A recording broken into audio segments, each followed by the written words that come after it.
Hi, losing weight, ripping wine and hair, the review section.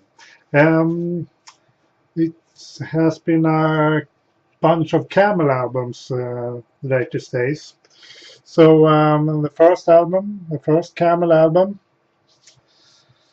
um, this was actually a little bit better than I remember. All Camel albums are good, but this one was actually something I deemed decent, but well, first album and so on. But it really is a good album. It's more jazz fusion or than symphonic rock or progressive rock pop.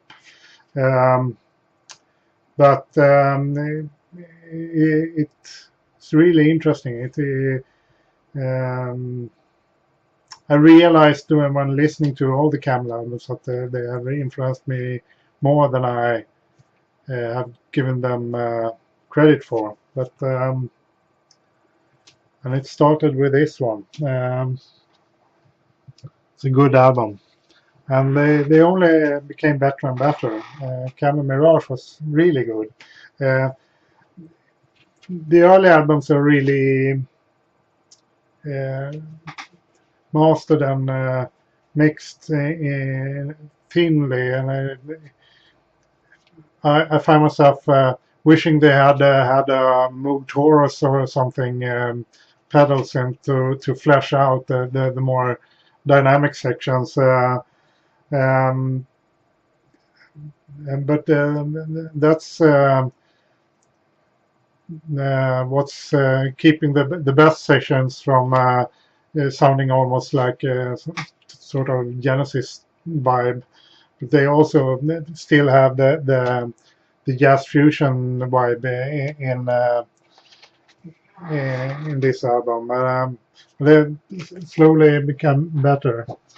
Um, then it's the classic Snow Goose album. This is one of the more famous ones from the earlier days, and it's it's the start of them thinking in a very thematic way over a whole album.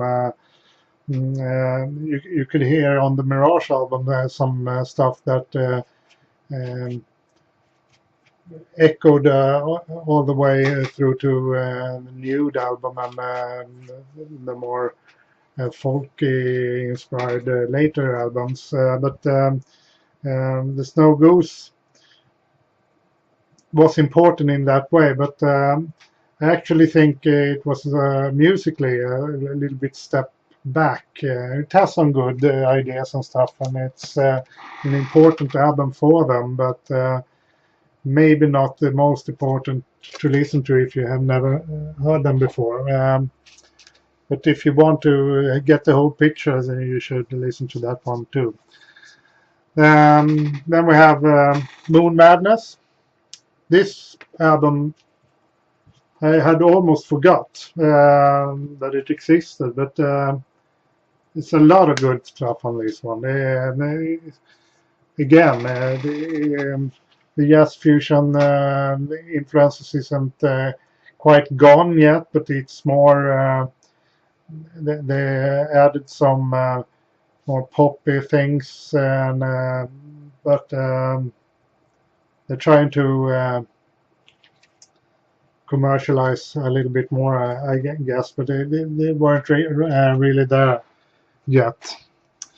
Then this album, next album, which I have 3 copies of because it's my brother's and 2 of my own, bought one used. That wasn't that great. But Rain Dances, this one I remembered very, very fondly. And it actually wasn't that good compared to the other surprises, but it has some very good songs, but also some disappointments. So but it's a good album. And then this album, Breathless. This one I actually thought was an earlier album. This is all chronological, the way I present them to you now. And this one really has some really strong songs. Yeah, very good, actually. I cannot stress that Camel really, if you like to see the roots of progressive music and stuff, and you shouldn't forget to listen to Camel because they're often forgot in those discussions. But it's they came from a slightly different background than Genesis and Jazz and stuff, but they're no less important actually. Well, Camel, I Can See a Houseman. This is another one that I remember very fondly. And they tried to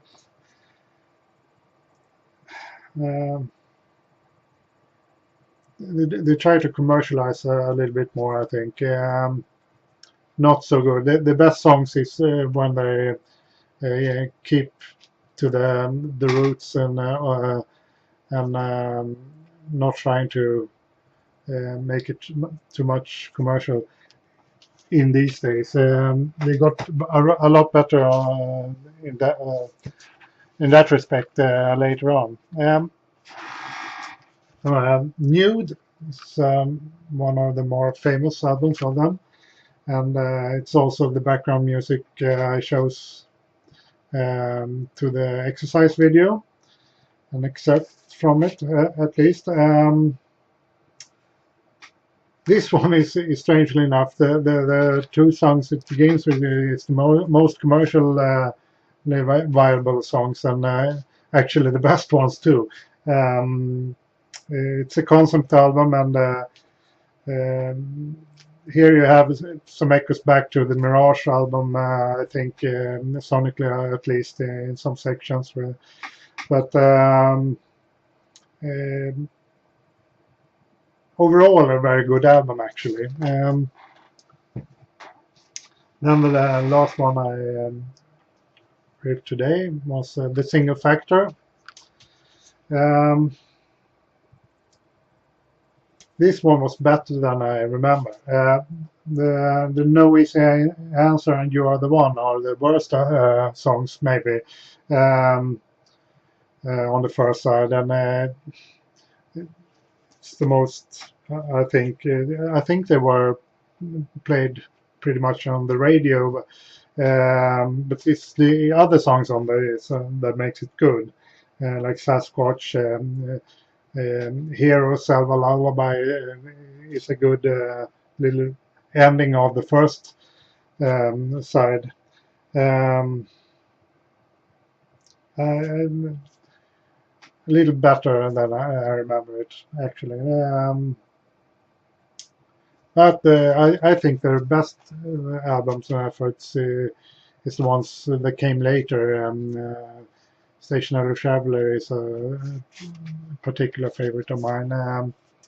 Harbor of Tears is also very good, and they take more folk music oriented approach to things and choose different inspirations, I should say. But when I say they, it's more or less Andrew Latimer. Andrew Latimer is also an overlooked guitarist and songwriter.